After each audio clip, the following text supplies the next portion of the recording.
તો આગળ વાત કરીએ બનાસકાંઠામાં ધાનેરામાં ખાતર માટે ખેડૂતોની લાઈન પૂરતો સ્ટોક હોવા છતાં પણ ખેડૂતોની લાઈનો યથાવત જોવા મળી રહી છે। છેલ્લા 10 દિવસથી વહેલી સવારથી ખેડૂતો અહીં લાઈનમાં લાગે છે।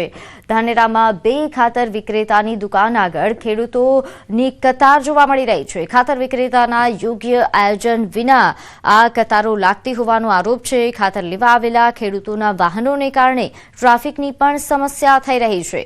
યોગ્ય વ્યવસ્થા સાથે યોગ્ય ખાતર મળે તેવી અપેક્ષા છે તેવું ખેડૂતો પણ જણાવી રહ્યા છે। વધુ વિગત સાથે મારી સાથે સંવાદદાતા કિશોર જોડાઈ ગયા છે। કિશોર, જ્યારે પૂરતો સ્ટોક છે તો પછી ખેડૂતોની આટલી લાંબી કતારો કેમ? ચોક્કસ એક તરફ રાજ્ય સરકાર અને જિલ્લાનું વહીવટી તંત્ર કહી રહ્યું છે કે બજારમાં યુરિયા ખાતરનો પૂરતો સ્ટોક છે, પરંતુ આ દ્રશ્યો આપ જોઈ શકો છો કે મોટી સંખ્યાની અંદર ખેડૂતો લાઈનોમાં લાગી રહ્યા છે અને યુરિયા ખાતર મેળવવા માટે વહેલી સવારથી જ પોતાના કામ ધંધા છોડીને હેરાન પરેશાન થઈને લાંબી લાઈનોમાં લાગતા હોય છે। પહેલા થરાદ, પછી વાવ, પછી દિયોદર, પછી દાંતીવાડા, પછી ડીસા, પાલનપુરમાં પણ દ્રશ્યો સામે આવ્યા હતા લાઈનોમાં લાગવાના। અને હવે ધાનેરામાં પણ ખેડૂતો આ યુરિયા ખાતર માટે લાઈનમાં લાગ્યા છે। છેલ્લા 10 થી 12 દિવસોથી ખેડૂતો લાઈનમાં લાગી રહ્યા છે।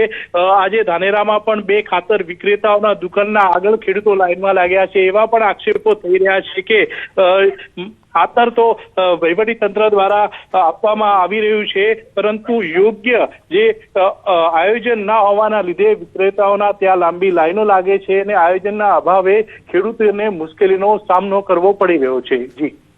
જી આભાર માહિતી આપવા બદલ।